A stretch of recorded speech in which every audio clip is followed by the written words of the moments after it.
Assalamualaikum dan salam sejahtera. Saya Norizan binti Masleh bersama ahli kumpulan Nurul Zamrina binti Ahmad dan Abdul Muttalib bin Abdul Rahman dari Politeknik Sultan Azlan Shah akan membentangkan idea inovasi bertajuk penggunaan sisa plastik HDPE sebagai bahan tambah dalam atap genting komposit polimer. Ini merupakan poster kumpulan kami yang mengandungi 6 bahagian, iaitu pengenalan, objektif, reka bentuk, metodologi, persediaan eksperimen dan jangkaan hasil. Pengenalan. Idea tercetus apabila keperluan atap genting dalam kerja pembinaan kerap menjadi pilihan. Terdapat pelbagai jenis atap genting seperti atap genting tanah liat, atap simen asbestos dan atap genting aluminium. Setiap atap genting ini mempunyai kelebihan serta kelemahannya.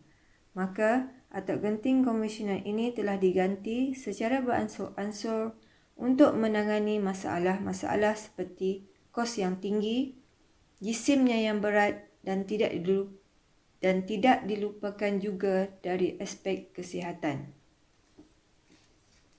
Contohnya, atap asbestos mengandungi karsinogen yang boleh menjejaskan kesihatan manusia, dan disebabkan itu penggunaan atap asbestos telah dilarang di seluruh dunia.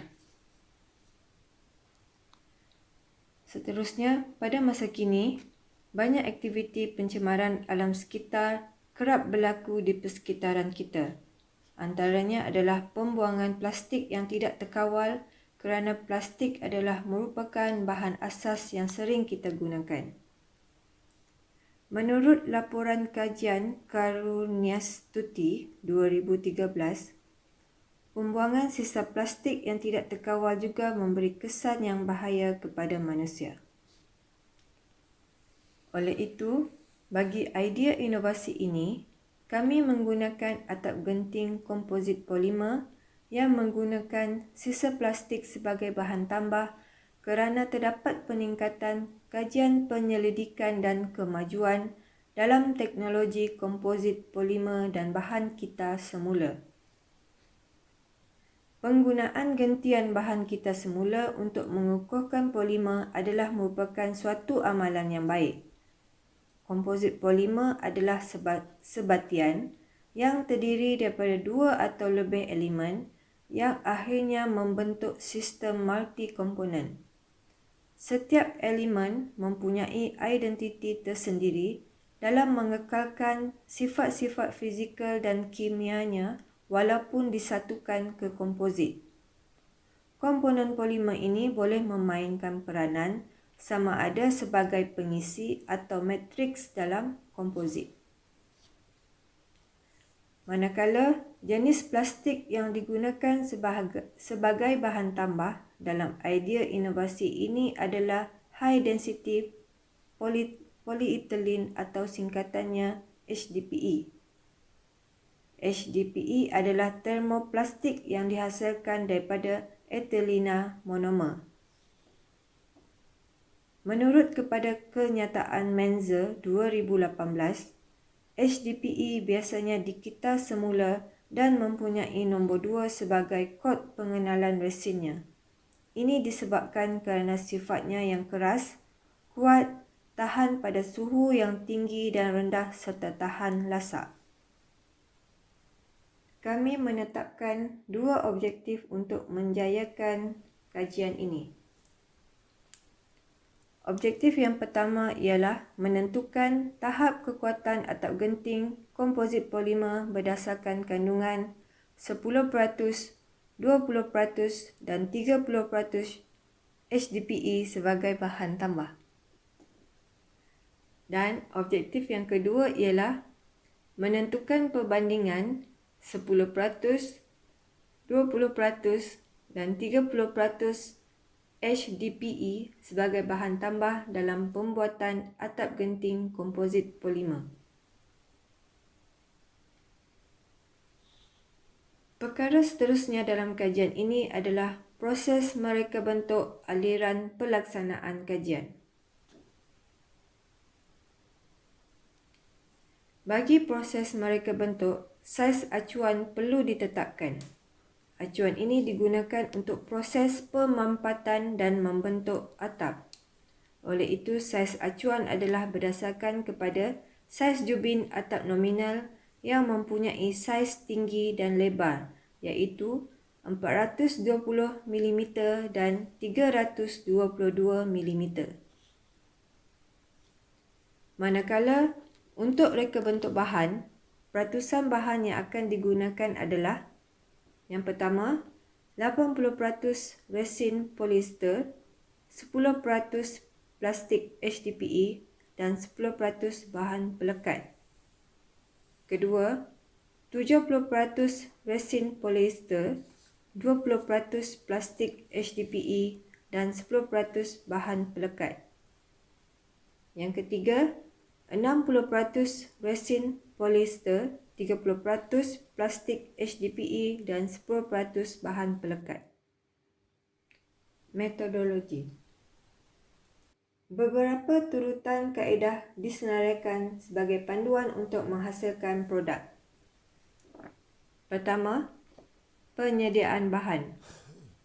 Bahan utama dalam penghasilan atap genting polimer adalah resin polister dan kepingan plastik HDPE bersaiz kurang daripada 2 mm. Perkara pertama adalah proses penghancuran bahan HDPE untuk menjadikan saiz kurang daripada 2 mm. Penyediaan bahan-bahan seterusnya adalah seperti gel coat, pelarut aseton, pemangkin MEKP dan kalsium karbonat. Proses kedua adalah penyediaan acuan. Acuan disediakan akan merujuk kepada penentuan saiz acuan. Proses ketiga adalah proses pembuatan. Secara ringkasnya, proses pembuatan adalah seperti berikut. Panaskan kompresor mesin pada suhu 60 darjah Celsius. Kedua, sapukan gel coat pada acuan dan biarkan kering selama tempoh 5 ke 15 minit. Ketiga, campurkan bahan seperti resin, pigmen dan pengisi kalsium karbonat sehingga homogen. Keempat, tuangkan HDPE mengikut peratus yang ditetapkan. Ini adalah berdasarkan kepada timbangan bahan. Kelima, campurkan pemangkin mengikut keperluan. Tuangkan kesemua bahan campuran ke dalam acuan. Akhir sekali, masukkan acuan ke dalam kompresor mesin. Seterusnya, kerja kemasan. Keluarkan campuran bahan atau jubin atap genting dari acuan. Buat kemasan pada permukaan, sisi dan bucu jubin atap genting. Bersihkan jubin atap genting dari kotoran atau sisa lebihan bahan. Selepas kerja kemasan, pemeriksaan kualiti secara visual akan dilakukan. Persediaan eksperimen. Dalam menentukan kekuatan, ketahanlasakan dan kalis air, terdapat 3 jenis ujian yang akan dilakukan, iaitu ujian ketumpatan, ujian regangan lenturan dan ujian serapan air. Ujian ketumpatan air adalah ketumpatan daripada perpindahan air.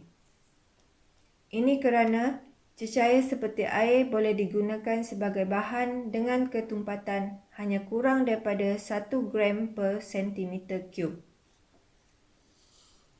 Manakala, ujian lenturan pula digunakan untuk menentukan modulus lenturan atau kekuatan lenturan sesuatu bahan. Ujian ini akan dapat menentukan kekuatan lenturan spesimen pada tahap beban yang berbeza. Ujian resapan air pula dilakukan bagi menentukan kadar serapan air bagi atap yang telah ditambah bahan terpakai. Jika nilai berat selepas rendaman meningkat, bermakna bahan-bahan yang dicampurkan dalam bancuhan atap adalah tidak padat. Jangkaan dapatan. Jangkaan produk yang dihasilkan ini akan dapat menangani masalah yang dihadapi oleh atap genting konvensional. Produk ini mempunyai ketahanan yang tinggi dan jangka hayat yang lama dan lebih mesra alam kerana menggunakan bahan buangan HDPE sebagai bahan tambah. Dengan ini, diharap idea inovasi yang terhasil ini dapat memenuhi dan menepati ciri-ciri atap genting dari aspek jisim yang lebih ringan, tahan lasak, jangka hayat yang lama, pembinaan yang lebih mudah dan mesra alam.